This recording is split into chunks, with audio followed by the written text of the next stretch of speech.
free of compulsive thinking.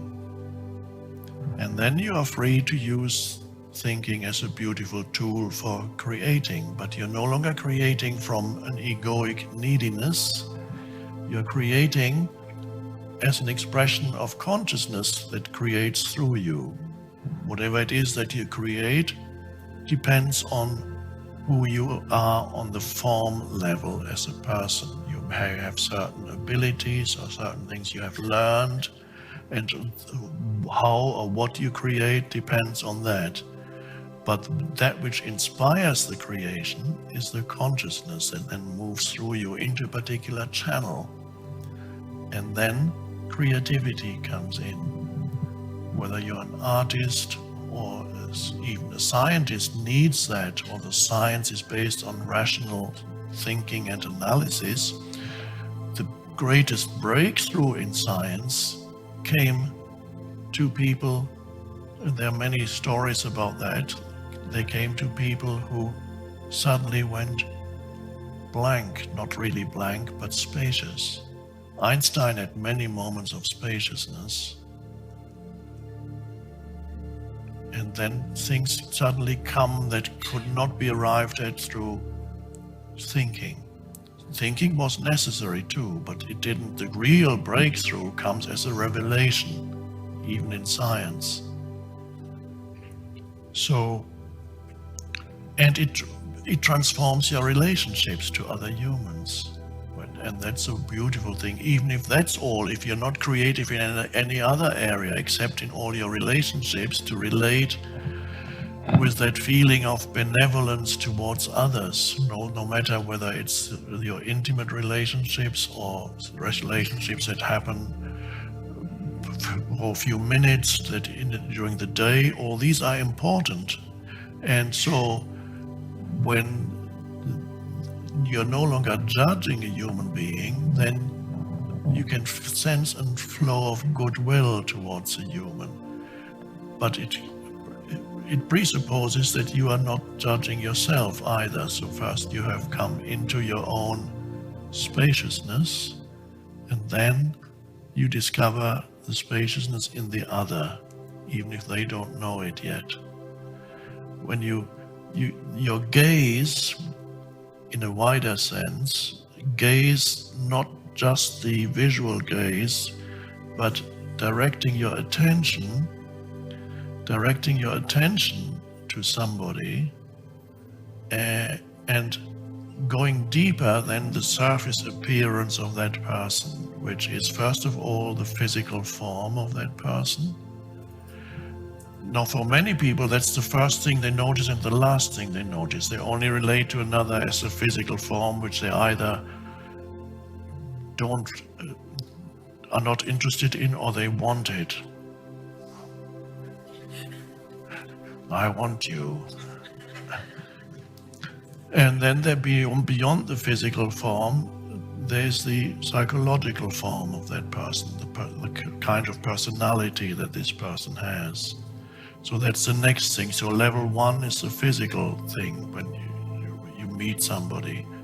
Level 2 is the personality of that person, which is also, it's a psychological. This is the physical form. The next level down is the psychological form. And if you're stuck on those two levels, you can never truly come to a relationship of true lovingness towards the other, of true goodwill towards the other, of truly sensing something that unites you to the other. There's always that sense of separation because you haven't gone deep enough into the other. Why haven't you gone deep enough into the other? Because you haven't gone deep enough into yourself. It's only if you've gone deep enough into yourself, and by deep enough means into the inner spaciousness in which you're not thinking, no compulsive thinking, and alertness remains. That is, you become suddenly very deep. And then you can look at another human being, no matter what they say or do or how they look. you can then sense their beingness also, but only through yours. And there you meet. When you can sense a human's beingness, even if they can't sense it for themselves, there's a feeling of love, not in a conventional sense, a lovingness towards the other. And that is you recognize the most essential thing of who you are is also in the other. You recognize that oneness. And what is that? It's consciousness. What you love in true love, what you love in the other, is their consciousness. What you love in the dog, although it's lovely to touch a dog, it's lovely to look at the dog or the cat, but what you really love when you look into the eyes of the dog is the consciousness of the dog. The beingness looks back at you, and you look into the eyes, unobstructed by thinking in the dog. And for a moment, the dog frees you from your own thinking. People don't know that that's what happens. And that's why they love dogs, because for a moment, you look at a dog and there are always a few moments when you're not, unless you're so burdened that you can't even be present with your dog. For a moment, the dog frees you off and you go, you feel yourself more fully, because there's a being who is one with itself and is not imposing anything. So there's the shared beingness or consciousness you suddenly sense. And this shared consciousness, to realize the shared consciousness, is love in the true sense. And the same could happen even with a tree, when you truly acknowledge the beingness of the tree from your inner, so that you look at it without imposing judgment or interpretation on it.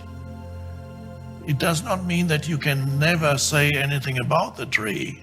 It means, for example, there are two ways of knowing the tree or anything, or knowing a human being, of knowing anything.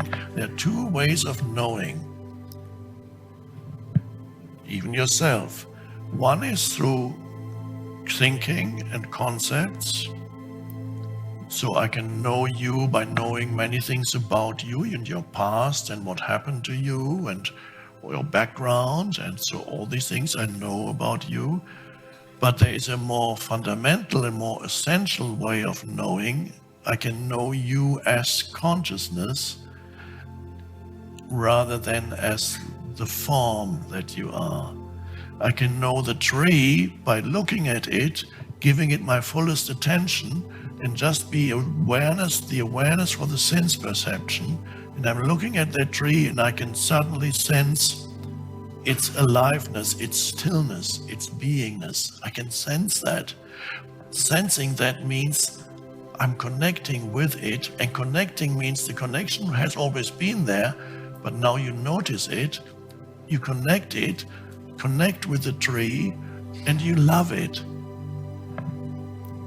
It does not mean that in some other moment, when a child wants to know what the name of this tree is, because there is a time when a child asks about names and concepts, you're not going to refuse and say, I'm not going to tell you what the name, because I don't want you to get trapped in concepts. You have to encourage the child not to lose the deeper knowing when you give the name. So you tell this is an oak tree, or better, you tell the child we call it an oak tree, because it isn't an oak tree, we call it an oak tree. And then encourage the child to look, to continuously continue to perceive it, touch it. If there's something to smell, smell it, listen to the leaves, listen, look, touch, interact, give it your attention, so that the child is not trapped in a world of concepts, as is the destiny of many children these days at an early age, get completely absorbed by concepts. And before you know it, at a fairly early age, they are lost in their minds.